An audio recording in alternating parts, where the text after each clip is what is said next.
Facebook, Google and Lyft are requiring their employees to be vaccinated. Now, state and federal governments are doing the same, too. Ben Kesslin and Connor Murray wrote on News that President Joe Biden was well within his legal rights when he announced Thursday that federal workers will be required to be vaccinated against COVID-19 or abide by stringent testing protocols, experts say. But don't expect the new rules to avoid court battles.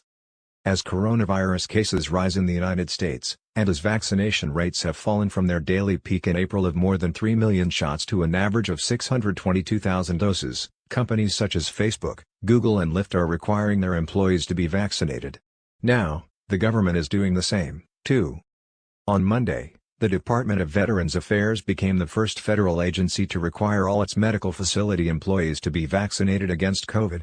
California this week became the first state to require coronavirus vaccinations or regular testing for state employees and healthcare workers. Then, the president followed suit. The administration will encourage employers across the private sector to follow this strong model, the White House said Thursday. Under the new policy, the unvaccinated must wear masks, socially distance from other employees and visitors, get tested up to twice a week and be subject to travel restrictions. The federal government employs roughly 4 million people around the country, and the total number is closer to 10 million when contract and grant workers are included. Governments are employers, just as private businesses are employers, said Juliet Sorensen, a clinical professor at the Northwestern Pritzker School of Law. Employers are permitted to mandate activities that further the public health, and that includes vaccination. When a government is acting as an employer, the rules fall under employment law. Those standards apply whether the employer is public or private, she said. It's only when the government is acting sovereign that things get trickier. There is precedent for these requirements too. Military members have long been required to get certain vaccinations based on where they are being deployed, said Eric Feldman, a professor at the University of Pennsylvania Carey Law School. He said much of the uncertainty and threats of lawsuits stem from the fact that COVID vaccines are still under emergency use authorization by the Food and Drug Administration. Critics argue it's illegal to mandate the shots while they remain authorized only for emergency use. But in a July 6 memo, the Department of Justice's Office of Legal Counsel shut that argument down. The OLC memo says this U.S. status issue is a bit of a red herring, Feldman said. Still, if the vaccines had final approval by the FDA, we would probably be seeing significantly less legal conflict.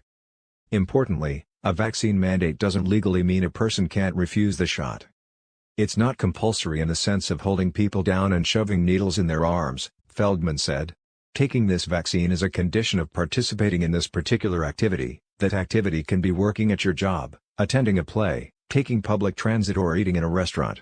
Refusal is perfectly fine, but can still come with legal consequences.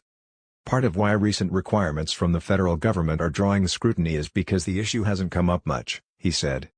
Vaccine mandates have historically been governed by state law, which is why some see Biden's new mandate as unusual.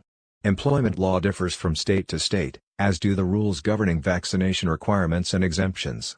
In Montana, employers can't mandate COVID vaccinations under a new state law, with the exception of nursing homes, long-term care facilities and assisted living facilities. In Indiana, a federal judge is allowing Indiana University to continue with its COVID vaccination requirement for all students and employees. In Texas, more than 150 employees at a Houston hospital system who refused to get vaccinated were fired or resigned after a judge upheld the hospital's right to require the shots. Feldman said the Houston ruling by the judge who was appointed by former President Donald Trump likely points to the direction most litigation on the subject will go. Source: NBCnews.com. Meshel Mbomo Fergan. Digital News Reports.